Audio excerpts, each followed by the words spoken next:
Jah Rastafari, King Haile Selassie I, Lion of Judah.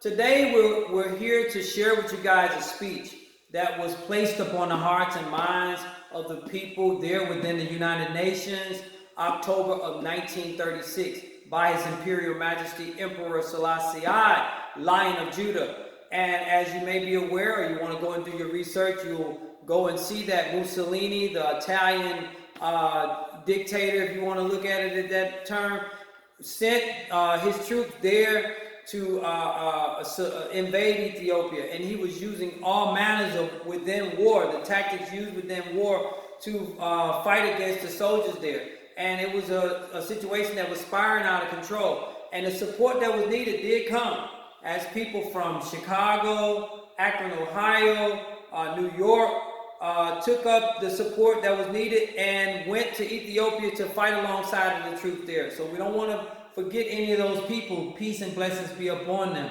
As that time, 1936, was a very hard time for black people here in America. And we want to show the support that was actually placed upon the hearts and minds of the people, that we have not forgotten our great leaders, and neither the hard works that they have placed within the minds of the people. All right. And today is also Marcus Moshe Garvey. See us in the wind. See us in the storm. Marcus Moshe Garvey today is his birthday. All right. And we want to send a shout out to him and his daughter, his family, and all his hard works and efforts that will not go, that will not go unnoticed. All right. He started the United Negro Improvement Association, which helped black people during that time. He had his own newspaper. He also started the Black Star Liner, which was a fleet of ships that was designed and supposed to help black people make their journey back to Africa. So happy birthday, Marcus Garvey. And we all just want people to know that, hey, we're on the same planet. We're going through the same problem. This was a very, very hot year. This has been a very, very hot year, and it seems to be getting hotter. So we want to show the support that's needed for all the people who may be going through suffering, who may be going through trials and tribulations and feel like no one cares about them. Well, hey, I care. All right. And so this speech that we're about to share is a part of the struggle that we still face today, and it begins as this.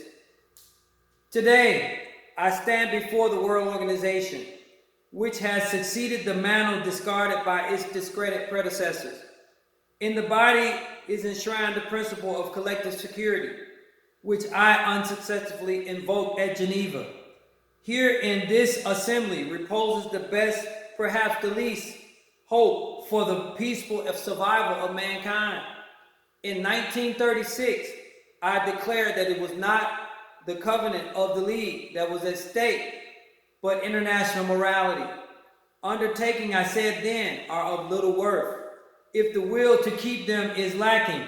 The Charter of the United Nations expresses the nearest, the noblest aspiration of man: abjuration of force in the settlement of disputes between states, the assurance of human rights, and the fundamental freedoms for all without distinction as to race, sex, language, or religion.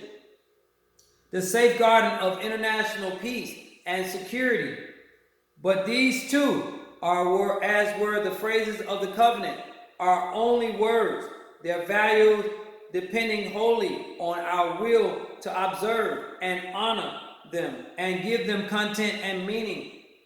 The preservation of peace and the guaranteeing of man's basic freedoms and rights require courage and internal vigilance, courage to speak and act, and if necessary to suffer and die for truth and justice, eternal vigilance that the least transgression of international morality shall not go undetected and unremedied.